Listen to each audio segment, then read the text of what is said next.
நல்லவை கேட்போம் நமது சேனலில் தம்பிக்காக தமையன் தூது போனதை கேட்போம். கிருஷ்ணன் முச்சுகுந்தனுக்கு சேவை சாதித்தான். கிருஷ்ணனை பார்த்ததான முச்சுகுந்தன் அவனை துதிப்பாட ஆரம்பித்தான். ஸ்தோத்திரம் பண்ணினான். எனக்கு மோட்சம் வேண்டும் அப்படின்னு பிரார்த்தித்தான்.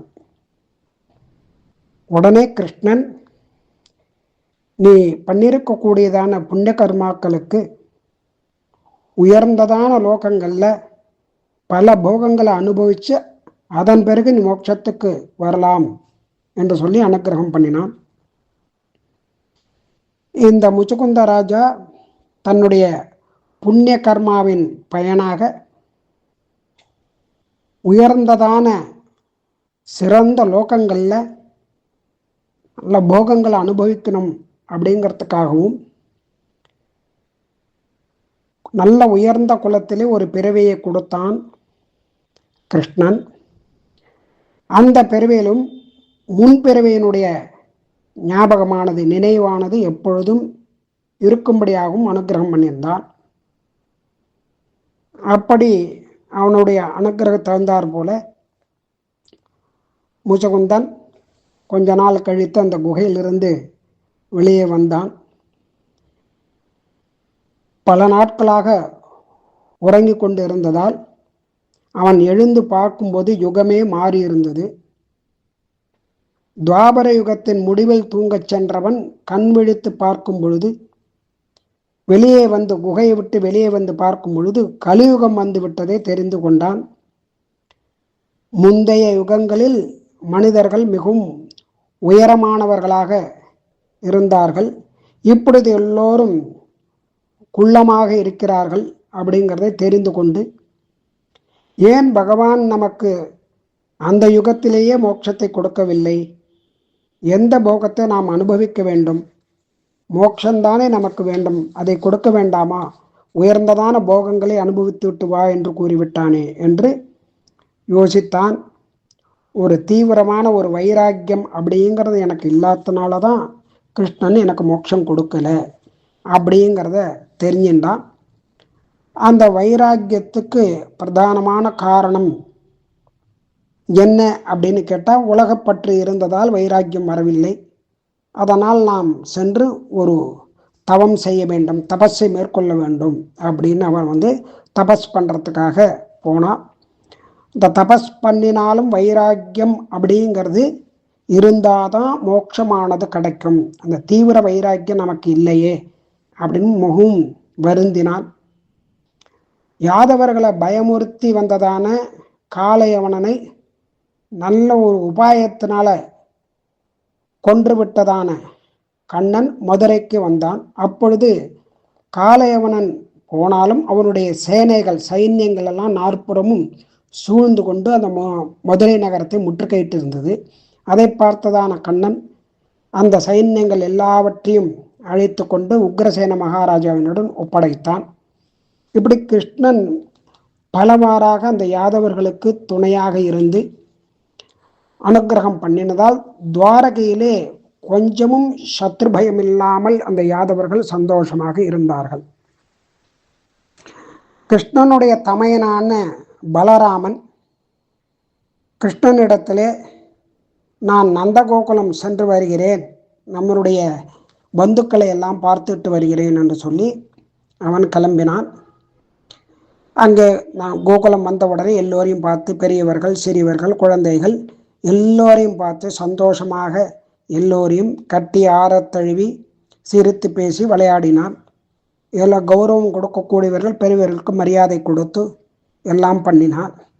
அங்கே சில பெண்கள் கிருஷ்ணனிடத்திலே அந்த பிரணய கோபத்தோட ஊடலோடு இருந்தார்கள். பொறாமை வேற. அதனால் அவர்கள் இந்த பலராமனிடம் வந்து விசாரித்தார்கள். மதுரை மாநகரத்தை மறந்து விட்டானா கிருஷ்ணன்? எங்களுடைய ஞாபகம் இருக்கா?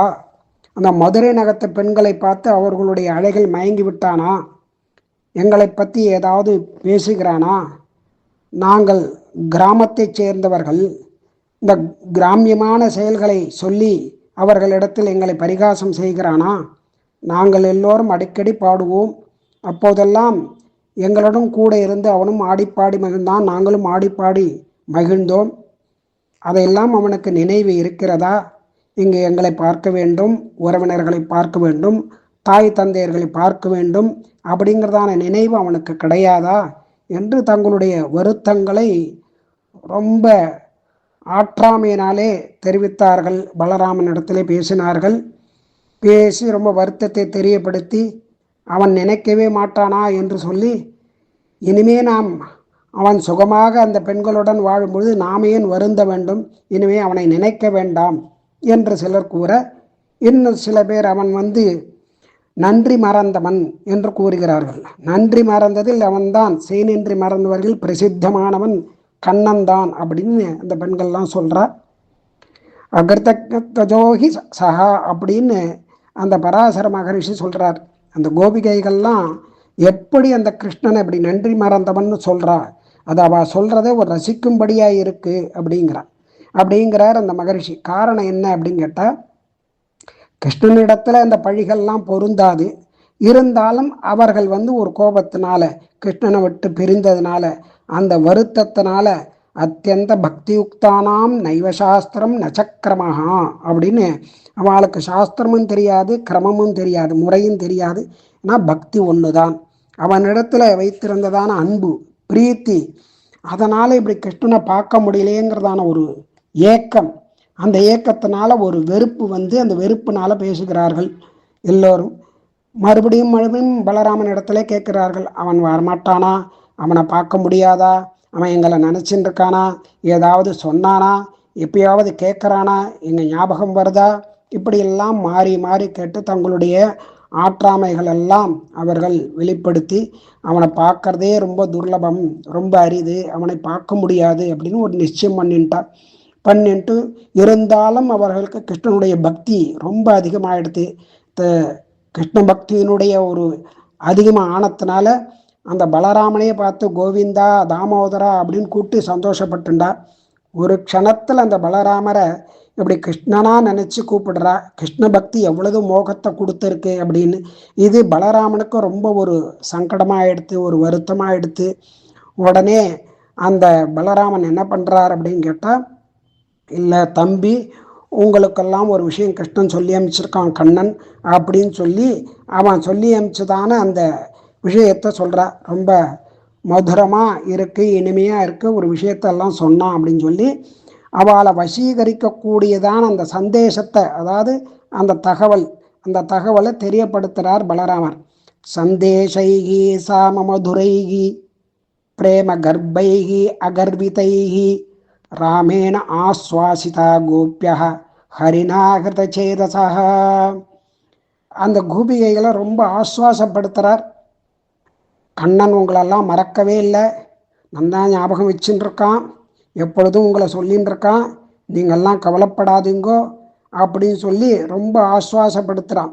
ஆஸ்வாசப்படுத்தி கிருஷ்ணனுடைய அந்த தோஷங்களெல்லாம் மறந்து போயிடுத்தவாளுக்கு. கிருஷ்ணனும் பிழைச்சான். அந்த பலராமனுடைய காரியம், அதாவது பலராமன் தம்பிக்காக அந்த தூத்தியத்தை பண்ணினான். இது ரங்கராஜஸ்தவத்தில் பட்டர் அழகாக சாதிக்கிறார்.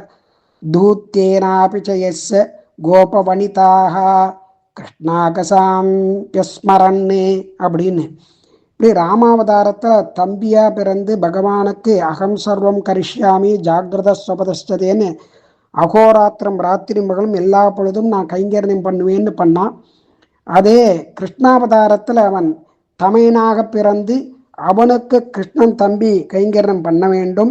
இருந்தாலும் ஆதிசேஷன் அப்படிங்கிறதுனால அவன் எப்போதுமே சேஷபூதன் அப்படிங்கிறதுனால அந்த ஸ்வரூபத்துக்கு அடியவன் அப்படிங்கிறதான ஸ்வரூபத்துக்கு தகுந்தது போல அந்த கண்ணனுக்கு ஒரு தூத்தியத்தை பண்ணி அந்த கோபிகைகள் எல்லாம் ஆஸ்வாசப்படுத்தினான். அந்த கைங்கரியத்தை, அடிமை தொழில் அப்படிங்கிறதான அந்த கைங்கரியத்தை தமையனா பிறந்திருந்தாலும் அவன் விடவில்லை அப்படின்னு பூர்வாச்சாரியெல்லாம் அனுபவிக்கிறார். இப்படி கோபிகளுடைய கோபத்தெல்லாம் ஆற்றி பலராமர் பல நாட்கள் அவள் கூட இருந்து அவளை சந்தோஷப்படுத்தி விளையாடி எல்லா கதைகளையும் சொல்லி அகமகிழ்ந்தார். இப்படி பக்தர்களுக்கு அனுகிரகம் பண்ணக்கூடியவன், எல்லா விதத்திலும் அனுகிரகம் பண்ணக்கூடியவன் அந்த கண்ணன் அப்படிப்பட்டதான கண்ணனை அடிபணிவோம். மற்றவை நாளை கேட்போம்.